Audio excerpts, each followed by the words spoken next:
So I wanted to talk through this idea.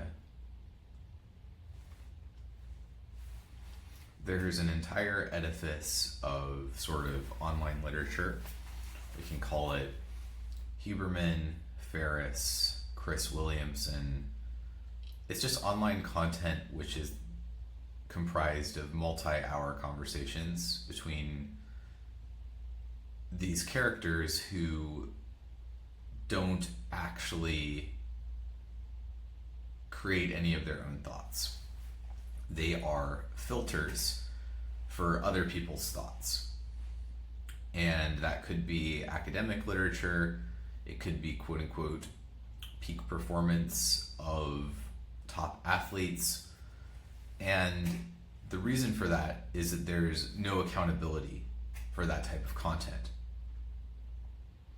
In other words, it's very easy to say that, oh, there's an academic study that suggests this, without actually doing anything about it yourself.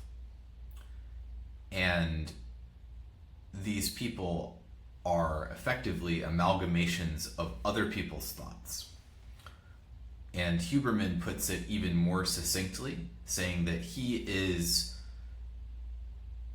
bringing information off the internet and putting it on the internet. That is, at a basic level, what he is doing.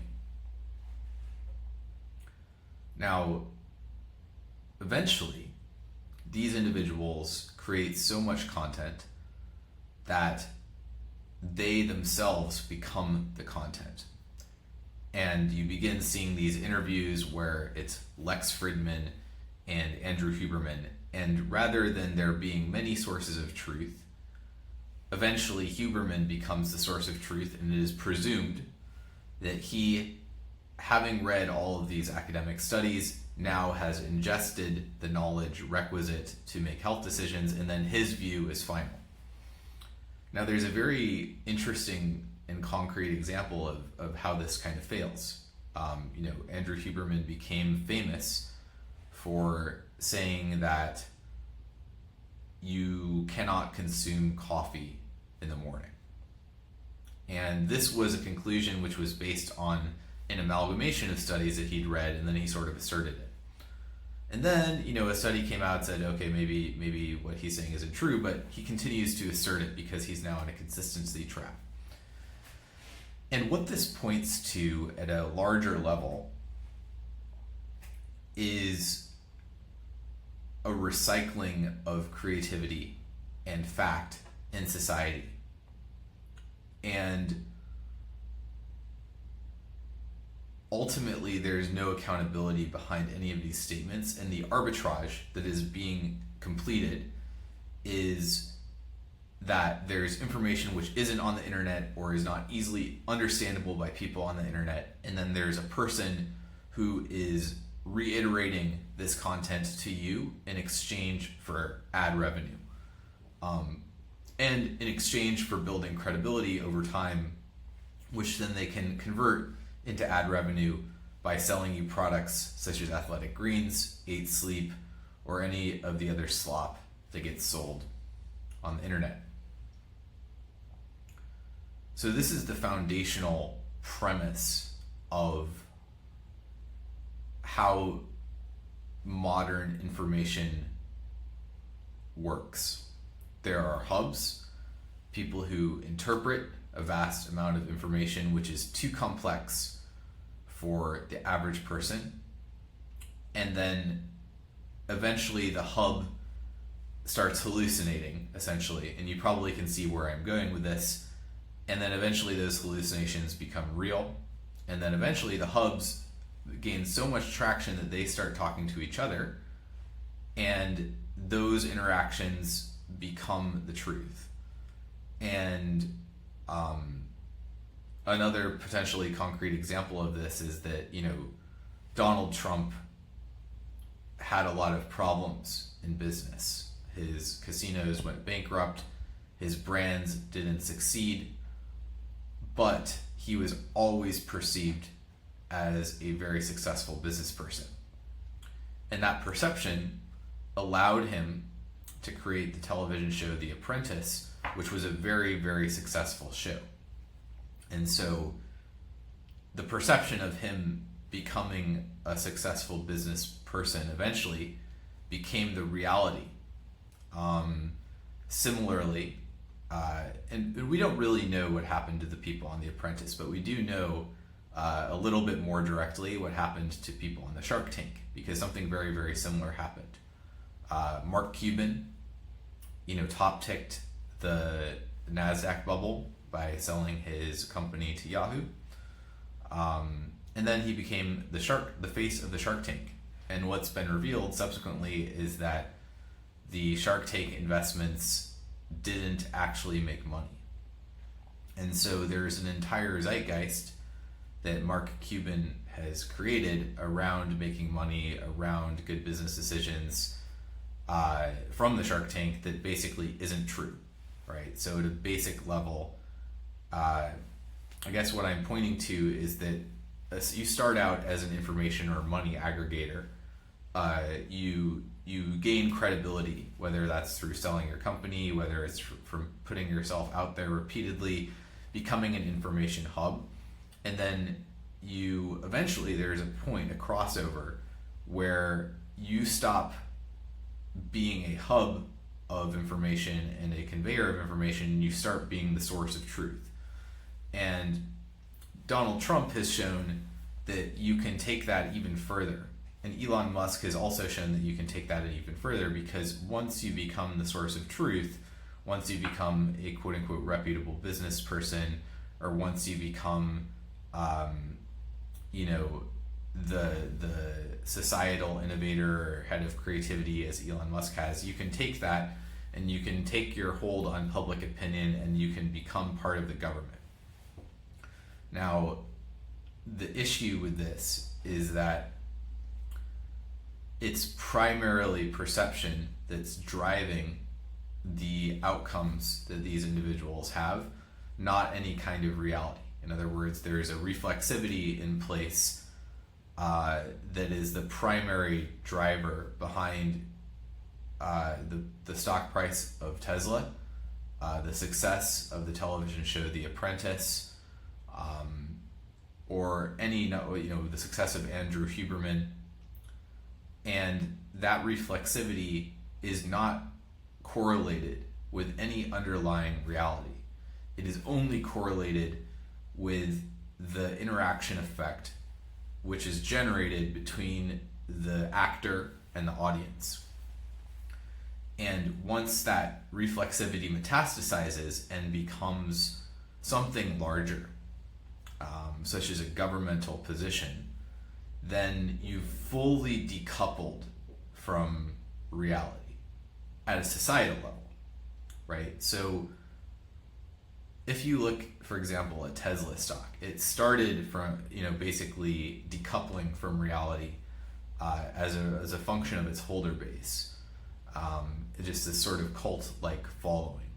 And then eventually it became politically relevant because in a sort of stroke of genius, Elon Musk understood that electric vehicle subsidies were this arb that he could run in order to manufacture cash flow via perception, right? So if you look at, for example, the clean energy ETF, since 2007, it's constantly crashed. It's been a terrible investment. And the only clean energy stock which has worked is Tesla. Now that could be due to innovation, but it's more likely that it's due to a sort of understanding of how the world actually works, which is that perception drives capital inflows into an asset class. Now, of course, there was a point in time when Elon realized that this arb was done, that the clean energy complex, which was now associated with the political left wing, had turned on him. There was a specific point in time when the San Francisco mayor, I think it was London Breed, I'm not sure what her name was, but she basically said, F Elon Musk. He said, message received. He moved to Texas, and he understood in that moment that he was no longer It's sort of interesting too that he was blocked from being inside of the BlackRock Clean Energy ETF, despite nominally being the largest market cap clean energy company, right? And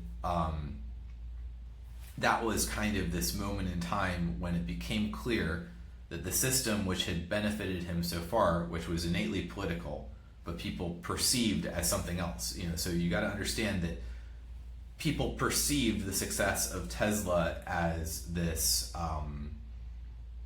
this tech story, when in reality it was based on climate science, which probably wasn't even real, which was generating subsidies, which then provided the cash flow and the charging stations and the entire infrastructure to make Tesla work, right?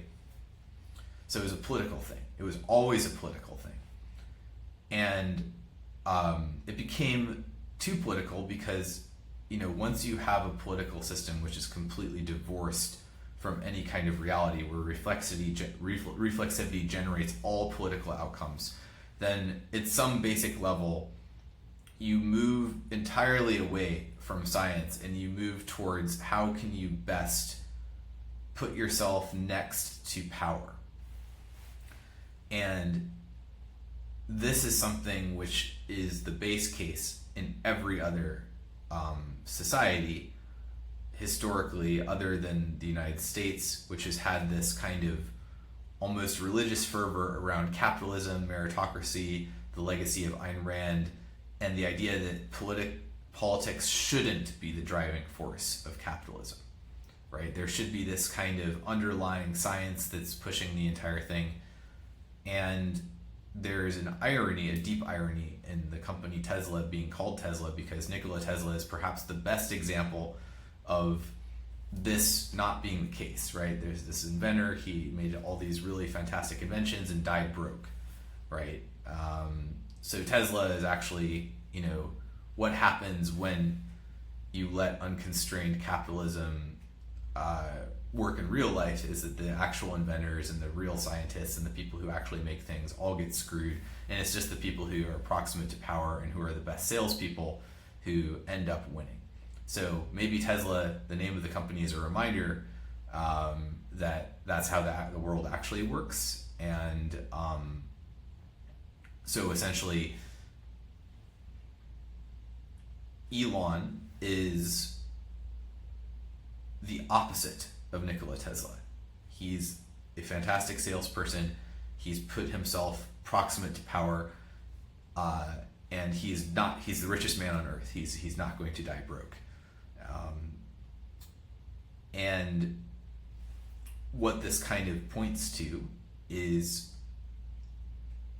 we are now in the final phase of this gambit that he had to make. So going back to the clean energy thing, Elon Musk had to work with the Republicans because he was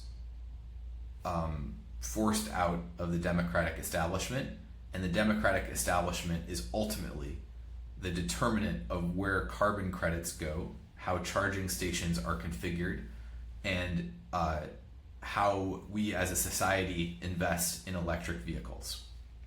And as the CEO of the largest electric vehicle company, you existentially cannot be on the wrong side of that, especially if electric vehicles themselves are based on questionable or political science, right? Which seems to be the case based on the collapse of the clean energy sector. So he had to pivot to the right wing, and the big gambit, the crossing of the Rubicon, is when he bought Twitter. Now, most people, they didn't understand how this entire system worked, that reflexivity and proximity to the political system was ultimately the driver of economic outcomes in the United States, and had become the driver of economic outcomes in the United States after the campaign of quantitative easing that started in 2011. And Elon understood this. He pivoted, he bought Twitter, he used debt.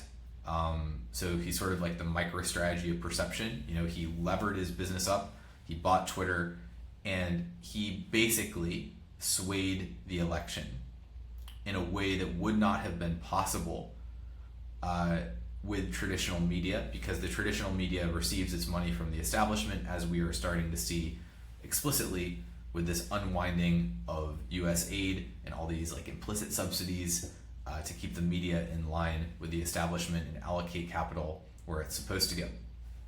So Twitter was the Achilles heel of the system's control mechanism, which is why it was the subject of FBI scrutiny, which is why the Biden administration really didn't like it, why Blue Sky exists. And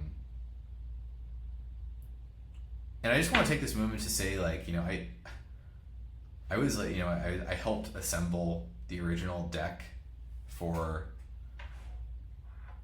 Blue Sky. And I just want to say, like, what the fuck, right? What are you doing? This is the exact opposite of what you said you were going to do, what it was all about. There is no permissionless, decentralized, you know, open source system that is allowing increased freedom of speech. You are just literally replicating a control mechanism that is now absent on Twitter. Like, that is all you were doing, right? Which, I mean, maybe makes sense from a business perspective, but it's just sad. It's sad. So, super disappointed in the Blue Sky people. But anyways, so I guess going back to the matter at hand, there is this political economy. The economy has now changed. Elon has won. Donald Trump is in power despite being deplatformed, despite being removed from the system. And we now are in a new normal where the aggregators of content who benefited from reflexivity are now very, very explicitly in charge of the government. And what is different this time from the first Trump administration is that the media was always against him. He never had a propaganda machine in his first term because there were no real large-scale tech platforms that were pro-Trump in the first Trump administration. And that has now changed because Elon crossed the Rubicon, and now there is an explicitly pro-establishment media platform that I believe at an algorithm level is pro-Trump. I wouldn't be surprised if that were explicit. I think we were so far past the point where we even care about objectivity that that's like not even a concern, because the old system was so obviously biased anti-Trump that now, like, when we have a system that's pro-Trump, it's just like, oh, that's just how it should be. So once again, I'm not trying to really make normative statements about this situation. I mean, I guess it is disappointing at some basic level that we have devolved as a society to the point where we have completely weaponized the media to target our political opponents, and now that is directly embedded with the government. Like, that's not a great state to be as a society. Because I like Donald Trump. I am a Republican, or would be a Republican if I were allowed to vote. I don't vote. I'm not part of the political system.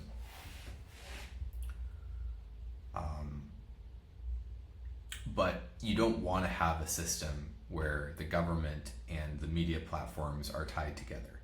The media should be an objective entity which keeps people in power at bay. It should report constantly about human rights abuses, and it shouldn't be primarily a propaganda arm, because that enables vast overstretches of power.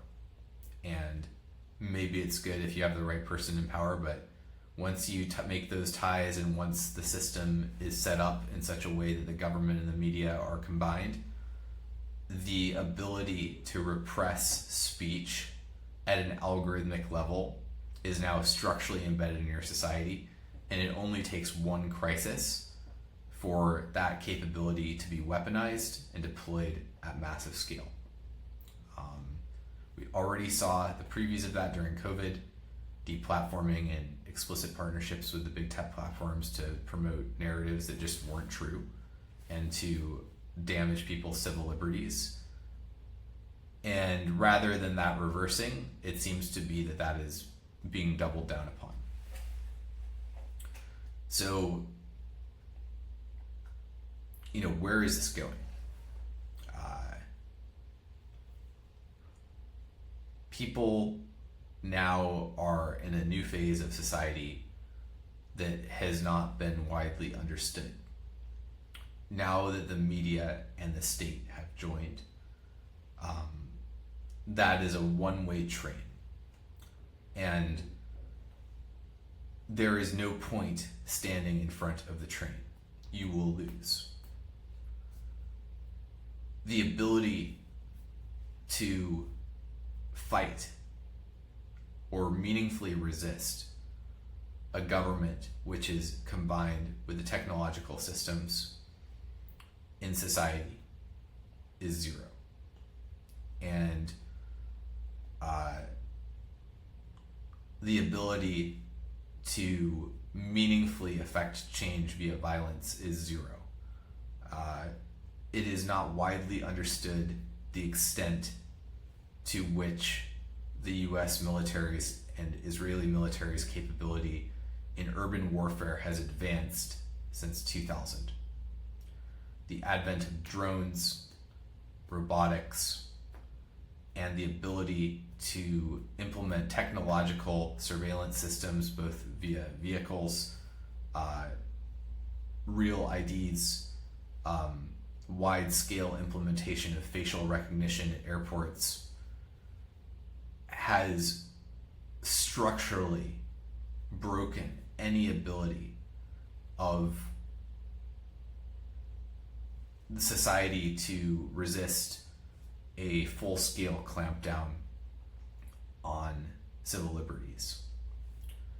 So the train has left the station. Now, where does this end up? I'm not a prophet. I just kind of know where we are right now. I know how we got here.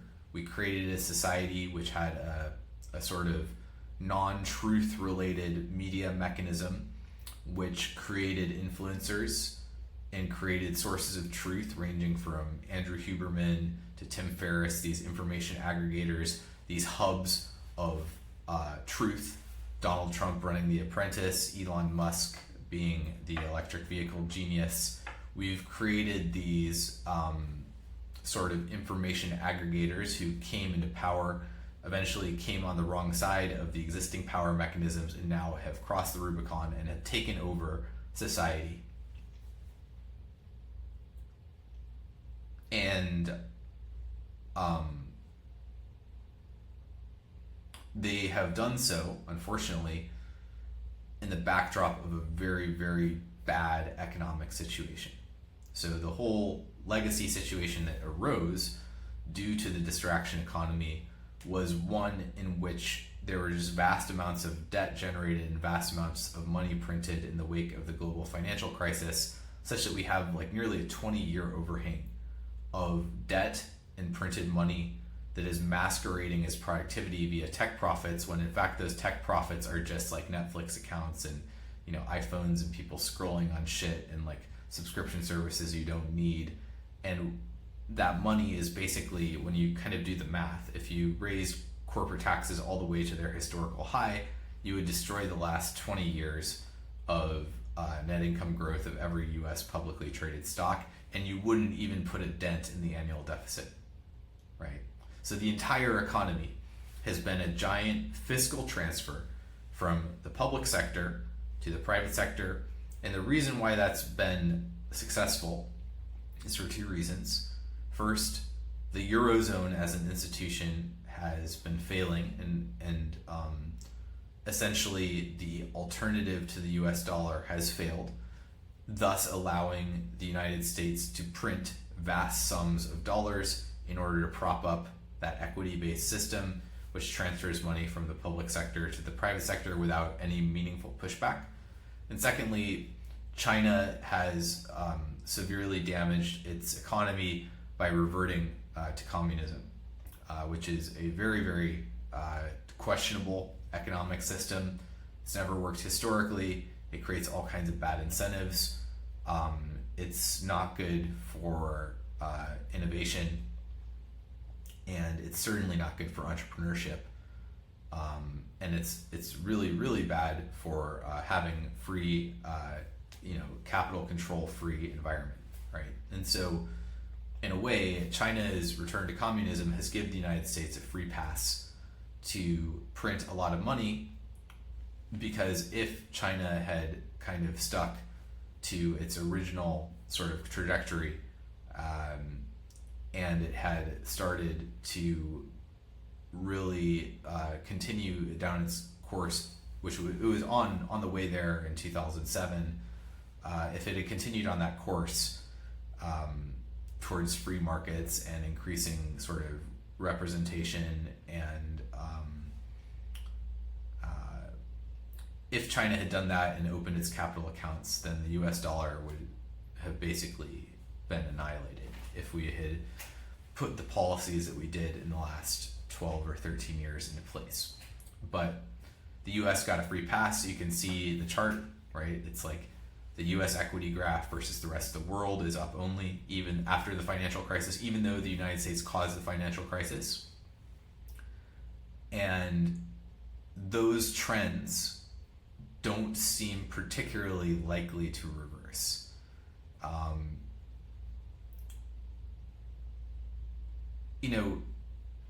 That said, I could be missing something. So a potential example of something I could be missing would be that actually AI allows communism to work much more effectively, right? Maybe that's true. So for example, if you're running a surveillance state, maybe you need a ton of people to effectively run a surveillance state effectively. But if you don't need those people and you can do it all with AI, then maybe you free up a lot of productive capacity, implement your surveillance more effectively. Maybe it's done more justly without human bias and all the corruption, because you don't really bribe large language models. So maybe you can run an authoritarian communist state with artificial intelligence, and it turns out much better than it used to, just because there's less administrative overhead and there's more objectivity, right? That could be true. In which case, the US dollar would be in a lot of trouble, because then it's like, okay, now China is like an administrative alternative to the United States, as opposed to this sort of thing which causes depressed capital multiples. It starts getting inflows. And we're already kind of seeing that in the market because of the release of DeepSeek, and there's the beginning of that thinking. But that's a situation in which our policies would reverse. The Eurozone does not look likely to meaningfully reverse its failed policies. However, that could change if the AfD comes into power in Germany, which is a Eurosceptic group. You could imagine a world in which the Eurozone basically blows up, and there become multiple appealing currencies, whether that's the German currency and the Italian currency. So I'm not really sure, but in the near term, that situation, if it were to happen, would be very, very dollar bullish, right? So the US still has a free pass.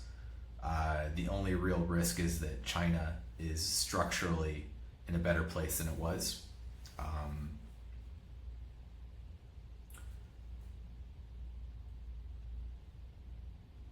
But I guess, where is this all headed?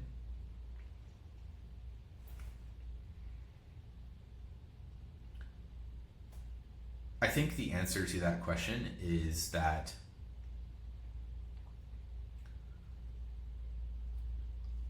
people broadly understand that the situation that we have is not good. The people who've inherited this sort of debt disaster that's been generated by the system are going to have a lot of trouble fixing it. My prediction is that the stock market will go off a cliff the second there's meaningful fiscal austerity. And if there's not meaningful fiscal austerity, then the price of gold, the price of cryptocurrency will skyrocket to the point that there will be a loss of faith in currency. There will be bank withdrawals, and there'll be an inflationary economic collapse. So it's either you cause a deflationary collapse via austerity, which is probably the lesser of two evils, and I think more likely, right?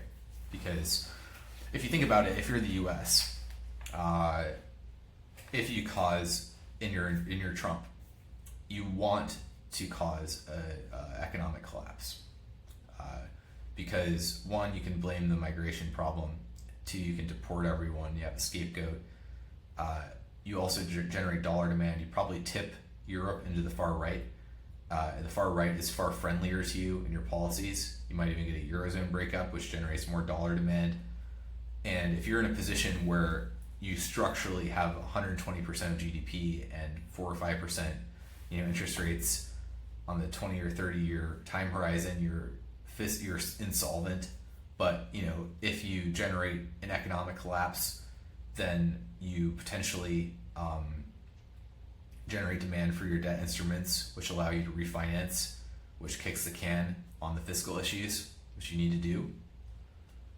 So that would be my, if I were in charge, I would basically be thinking about,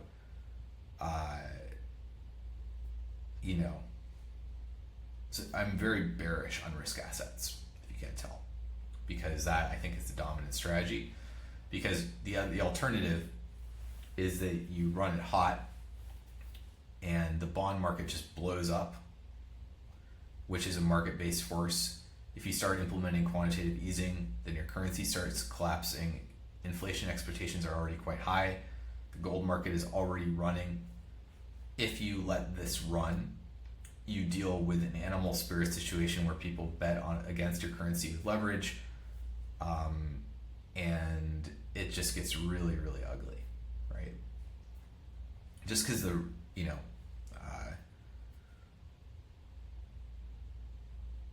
so I think the dominant strategy is implementing fiscal austerity,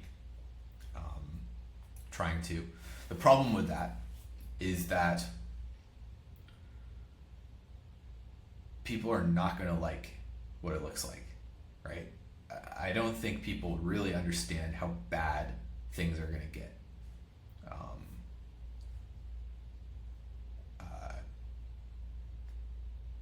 And there's an assumption that you're going to be able to keep political power after you pull something like this. That's also not a great assumption, right? Now, going back to the earlier points, maybe you can pull it off if you really implement government propaganda. Like if you get people going, if you take control, like you bankrupt all the media establishments, you kind of put your people in place, and you get Twitter basically algorithmically saying like austerity is king, like buy US bonds, and like it's like this full kind of post World War II style propaganda blitz. Like, yeah, I could see that working, right? So they're probably gonna try it, right? Because it's like, if you do this, if you cause a fiscal collapse, it will blow the stock market up. It will blow Europe up. It will cause multiple famines, emerging market crises. You will create a political firestorm, which will result, as a base case, in AOC becoming president of the United States. And you can't have that happen if you actually do it, because if you do that, then you're going to get prosecuted after you leave office. So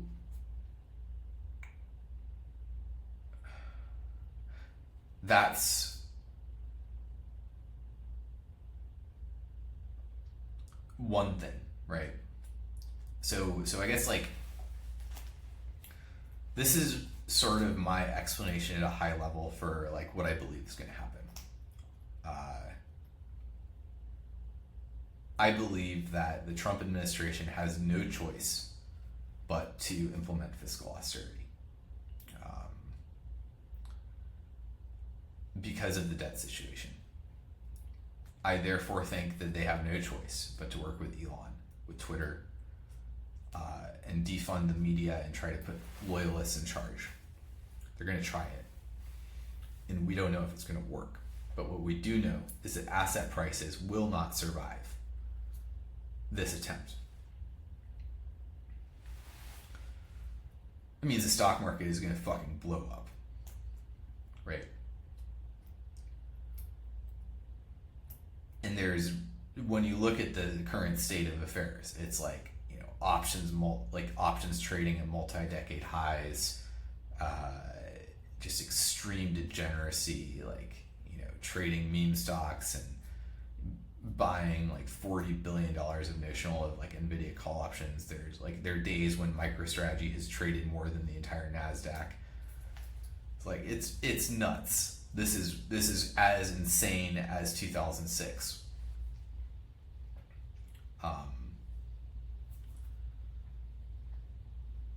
So, when it blows, it's going to go. It's going to go hard. It's going to go fast. And it's going to cause a large spike in demand for U.S. debt instruments. It just is, right?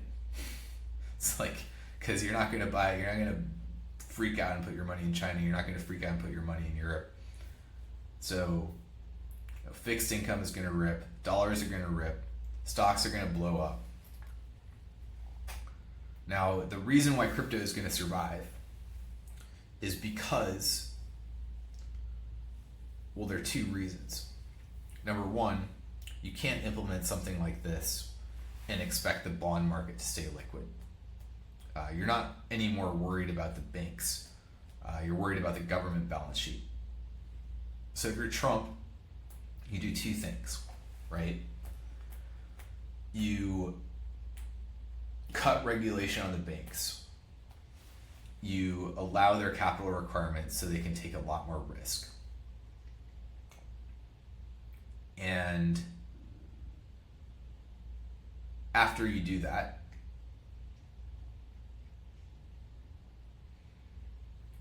you also legalize cryptocurrency and you keep a lot of money in it, because if this goes south, you're going to have to get out of town, because you start weaponizing media state integration, the left comes into power, you get something like a cultural revolution, right? It could be really, really bad, right?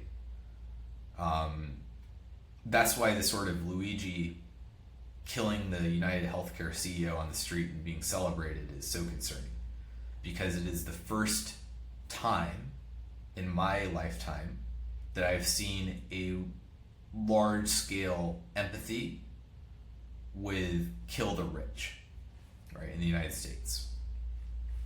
So you have to legalize crypto because this could go full cultural revolution, right? This could go full, very, very bad, very, very, if Trump cuts spending, blows up the stock market, everyone loses their jobs, and there's a left-wing push at the same time as China is succeeding in AI, and the U.S. has already integrated media control with the state already, then you've created the potential situation where you could have a left-wing dictatorship in the United States within a short amount of time. So there's a big gambit. And if that gambit doesn't play off, then you have to be able to get out of town. So, I think most of Donald Trump's wealth at this point is in the Trump meme coin. I don't know the exact numbers, but he has a couple bill. He can easily get out of town if he needs to, as can his family. So you have to keep it legal, which they're doing, and then you have to cut banking regs. So when people are like, why are you so obsessed with XRP? It's because at some basic level, the dominant strategy of the Trump administration is to cut banking regs and to endorse cryptocurrency. So you want to be long banking cryptocurrencies. It's obvious, right? When you understand like how the world is working and how this shit has all come together, assets are going to drop, but as a result, you need to keep liquidity in the bond market, and you need crypto in case things go really south.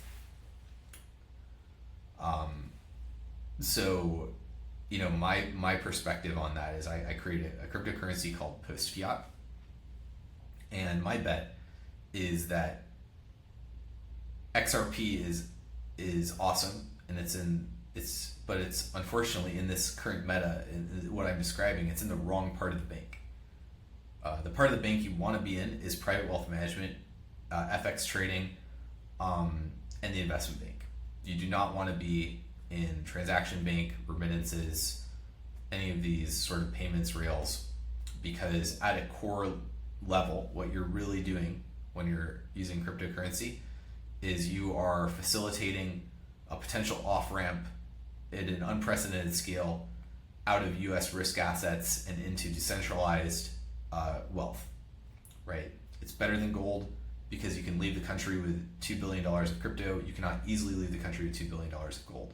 The core use case of crypto in the market that I am describing is the ability of wealthy individuals to opt out of the system that is evolving. And the reason why they would want to opt out is a linear result of the configuration that I've described since the beginning of this video, where we've elevated non-meritocratic risk-taking and risk-takers to the highest point of society, such that all meritocracy is dead, and there are real risks about the system itself.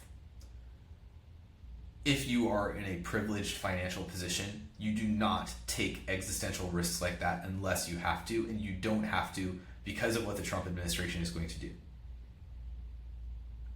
So it's obvious. Like, what do you do about this? It's obvious, right? You have to put all of your chips in financially focused cryptocurrencies. Work with the banks, integrate and work with these ultra high net worth individuals, because that is the only good bet. All risk assets are going to get smoked. The only good bet is figuring out how to move value out of the system that I just described at scale, right? In an asymmetric way. And that's what I'm working on. That's why I'm doing what I'm doing. It is endemic to society itself. It is structural, and it will not fail, right? Because even if there's a 20% chance of any of the stuff that I said being true, it will still happen. You don't take risks of 20% if you're an ultra high net worth individual. The money will flow. It will flow into places like Switzerland in the medium term, but even Switzerland has put regulations into control where they're sharing the information of people who are depositing money in Swiss bank accounts that have only become more extreme since basically the shutdown of Credit Suisse. So crypto it is, right? And specifically banking focused crypto. That is the bet. That is why XRP has quadrupled since Donald Trump came into power. It's not because 4 times as many people are using XRP. It's not true. It's not because there are a ton of accounts. It's not true. It's because the macro is such that this is the bet. So it took me a long time to get to it, but that's really what's going on.